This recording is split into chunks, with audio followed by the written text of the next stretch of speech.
Alrighty guys, welcome back to the channel and welcome back to yet another GR Corolla video. If you guys saw the last video, we blew up the motor in our GR Corolla, and with this video, we are continuing the theme of breaking stuff. Today, me and David over here are going to be tearing apart our stock transmission.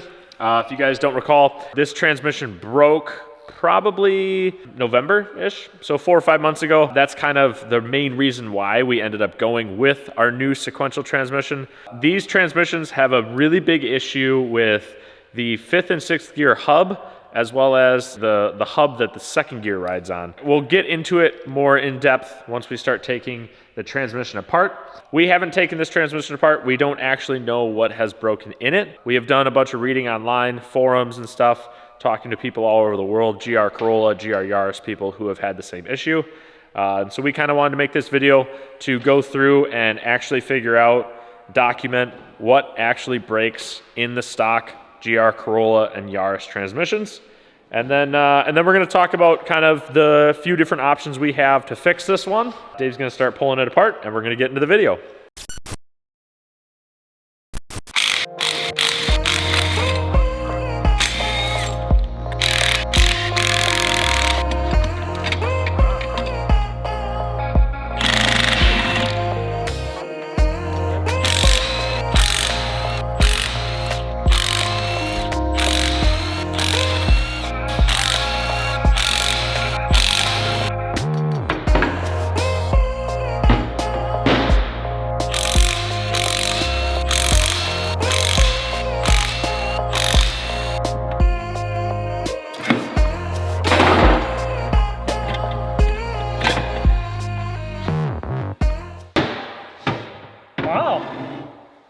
That's a lot of damage. Freaking magnet has freaking pieces of a gear in there. Yep, right there. Yeah. Both of them right there. Oh, okay. There we have it. That's the only problem with this transmission, apparently. Oh, I undid the bolt. I think there's a lot of Loctite on there. Hooray! Nothing like little Dave height extra Loctite, you know? You know. Nope, don't do that. That's bad. So there you go. Now you can see a couple teeth missing from what is the hub that the gears ride on? Yeah, well, so it's between the gears themselves and it helps with the synchronizer engagement. Right. Right there. This one is already broken. And what it is, you know, that one we can find. I found this somewhere. Something like that. This part is not supposed to be like that. It's supposed to be another gear here, 2 other teeth here, right there.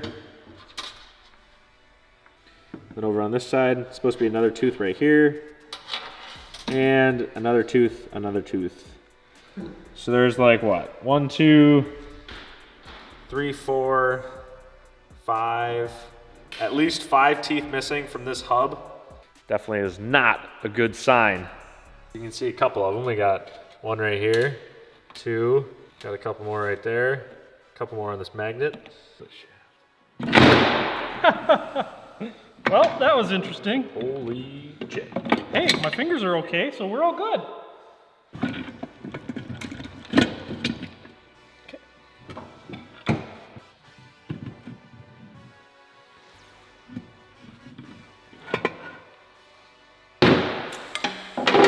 This is a beef cake right here, dude.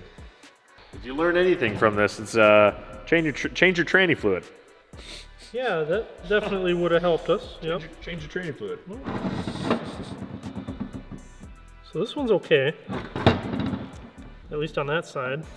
Hey, all those times we missed 2nd gear. Yeah. Yeah, they take a little. I don't think I probably won't be able to. You can just see like it's beat up. they're kind of rounded off, and that absolutely affects like the way that this slider slides over, because the slider's got pointed teeth as well that are supposed to engage that. Is that so what part is that? Is that the gear or is that just the engagement? This is the gear, yep. So, you know, I would say we're gonna want a new second gear for proper synchronizer action. Right. The hub so far looks fine on second. It almost looks like there's like a heat line here though too. You know what I mean? Yeah. So like a light gray on the top, dark gray at the bottom. It's probably not, you know, long for this world. Synchro itself doesn't look terrible, you know. But now take a look at the teeth themselves on the gears. They don't look like they're beat up. So whenever the teeth came off of the hub slider, they didn't like get chewed up inside here. You know, we see some common machining marks. Now what? So we have the entire transmission completely torn apart, taking up one of our only tables in the entire shop. There's a couple different ways that you can go about fixing the GR Yaris / Corolla transmission. Number one, which is what we did, go buy a sequential. Ding, ding, ding. Greatest option of all. Fixed it. Yep. Greatest, by far the best. There's 3 or 4 different companies that make sequentials. You know, we went with Kotek because Neil was a great guy and got the sequential, and then the motor blew up. Imagine that. The second option, you could get dog cut gears, right? Is that what they call them? They're straight cut gears, right? Straight cut. The dog engagement. Dog engagement. Yeah, there you go. So they don't have synchronizers, so no funny hubs to break, but they just have like dog teeth that, I mean, you can break those, but they're a lot more robust. So it's still, the gear set is made by PPG. What does it stand for? Fitzner Performance Gear. Fitzner Performance Gear. It's a company out of Australia. They sell just the gear set. So they sell, you know, like this gear, these shafts, right? But then you have to use your stock OEM casing. And differential. Does not come with a differential. It does come with the final drive though. The final drive is straight cut. So it's gonna make all the right noises. Comes with the final, this gear, but you have to bolt on, because this is our Cusco LSD. So you either have to use your stock, whatever one comes stock, or you have to, you know, upgrade into one of these. The PPG gear set, we looked up, it comes in like right under 12,000 bucks to buy the gear set. Now, realistically, we've bought a lot of parts from Australia, Austria, Finland, Czech Republic. You do have to pay import tax. So if you are in the US, you are gonna have to pay a tax on top of that. I did a little bit of math, including kind of what we would charge to install something like that. And realistically, you're gonna be around $15,000 US to go that route. If you're paying full price for the gear set and then paying for installation and you're paying for, you know, shipping and import tax, 15,000, 16,000 bucks, that's kind of where that's going to put you at. And when you talk about, okay, what would I rather have? A gear, you know, PPG gear set or the sequential from Kotek? Well, how much does the sequential from Kotek cost the average user? I think the MSRP for the gearbox, the casing, the shift lever, which comes with all the sensors and everything you need, the cable, I think that they quoted me like 17,300 bucks, and that was with shipping, I believe. And there's one more thing you need for that to work with the stock ECU car, right? You need their shift cut box. Right, which we didn't need because we had the Cyvex. Yep. I don't remember how much. I want to say it was like 500 bucks. Yeah, it was real reasonable, and they have a video of them on the website shifting through in a completely stock Yaris. It's kind of cool. So, you know, when you talk about kind of the route we went with the Kotek versus a PPG straight cut gear set, we were going to do time attack, drag racing, drifting, so we kind of needed an upgraded transmission no matter what. And so when we started putting all the numbers together, that's kind of why the Kotek started to make a lot more sense for us. And honestly, it's really hard not to go with the really shiny billet casing, because for $2,000 more, you buy a Kotek and you have the most badass looking transmission in the entire world. So the other kind of easier or cheaper option for fixing it is a set of Cusco gear hubs. Is that what it's called? Yeah, they're hubs. So this guy right here that has all the missing pieces right in the center. So Cusco makes a set of 3 hubs. You know, there's a 1 to 2, a 3 to 4, and a 5 to 6. We only broke the 5 to 6, but they make the others for a reason because they're probably going to break at some point. Those are $1,200 from whatever retailer you pick. And then, you know, you incur the cost of paying someone to put it in, shipping.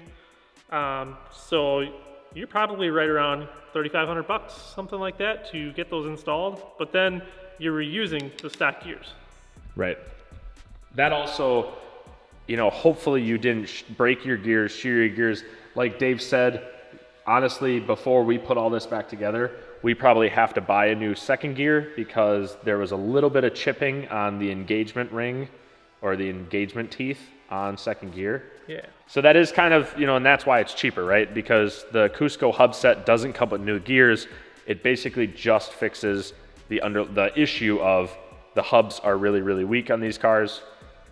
They're brittle, yeah. And the Cusco ones are, I don't know if they're forged, but they're definitely a hardened steel. So they're not going to be susceptible to breaking off like this from stress and heat. And this really isn't an issue until about 340 torque, 350 torque, something like that. As soon as you hit that, we didn't even beat on 5th gear, and it just kind of flaked apart. Yeah, it's almost driving, like, and it just wouldn't go into gear. Or wait, no, it was stuck. That's right. Yeah. Well, because you guys got to think like, right, so kind of, we've talked to a couple, you know, one really good friend now because we've been talking to him for so long. We talked to him a lot originally when the you know, 4 or 5 months ago when the transmission broke. He's been doing so much R&D and research, and he's gone through, what, probably 3 or 4 transmissions now, at least. 3 of the GR gear sets, or hubs with the gear set in there. So, I mean, this guy, you know, from everything he's showed us, clearly knows what he's talking about when it comes to Corolla and Yaris gearboxes. And, you know, what we found is the 5th gear is the most susceptible. But once you kind of, okay, that breaks, well, then second gear starts to break a little bit while after. And you guys can see, like, we miss second gear a lot, and that probably has something to do with why the hub's breaking. And we kind of noticed that there was a little bit of a heat mark on the second gear hub. So probably if we would have left the transmission in the car and kept beating on it, it would have been, you know, it's just a matter of time until the second gear one breaks. This is a $3,000 fix at minimum to fix this. $3,000 or $4,000 to fix it. Now, even with that, I still think that the upside of the GR Corollas is a lot better. The cars are a lot higher quality. The way I like to describe it, because we're kind of in the realm of, you know, race cars and rally cars and stuff, the Subaru, the VB WRX is a really, really good platform. And yes, you can make a bunch of power on the stock motor and the stock trans. 400, 450 horsepower, like, it's super awesome how much power you can push out of those cars reliably. But the rest of the package that comes with the WRX is nowhere close to as good as the Corolla is. Mind you, the Corolla is very, very expensive. Replacing turbos, AC compressors, literally probably anything else. Super freaking expensive. But as these cars keep getting produced, they will get cheaper. Tuners that are really pushing the edge of the VBs, if you come in and you tell them you want 400 horsepower, they will literally detune the torque to somewhere around 360, 370, because they know that transmission is on borrowed time as well. Right. Without an STI 6-speed swap. So it's really, you're not gaining anything transmission-wise by having one of these. You're going to need an STI 6-speed to handle any power in one of those. Right. Now you guys kind of have a better understanding of the problems with the stock transmission, why they break, how to fix them, and you know, this isn't an awesome problem, don't get me wrong. It's not great for a brand new car to only be able to make 330 torque and then, you know, immediately break the transmission. But that's why we're here. That's why we're doing it. That's why we went with sequential, because for our use case, a sequential just made sense. And if you guys are interested in any of these parts, I will have in the description a link to all the sequential companies. I'll have a link to the PPG gears. I will also have a link to the Cusco hubs. Just in case you guys are wondering, you guys can look at them, do your own research. I'll link a couple of forum pages that talk about a lot of this stuff as well. I just thought we'd make this video, get you guys some more information. I know a lot of you guys were asking about when we made the video originally on why the transmission broke. A lot of you asked what it was. We had no idea when it broke, what it was, but 4 months later, feels like we're dang professionals at this. Alrighty guys, so there you have it. The transmission's broken. We gave you guys a couple options to go ahead and get it fixed. The way that we're gonna go is probably the Cusco hubs, and I'm not sure really on an ETA for those, but we will keep you guys updated as always. And yeah, I hope you guys enjoyed the video. If you guys are watching this the week it comes out, we are actually on the way to a rally right now. If you guys don't follow me on Instagram or don't follow the Nemtech race team page on Instagram, the links will be in the description. You guys can follow us along and see how the rally's going there. But with that being said, I hope you guys liked the video. And with that, this video is over. Peace. Broken transmission.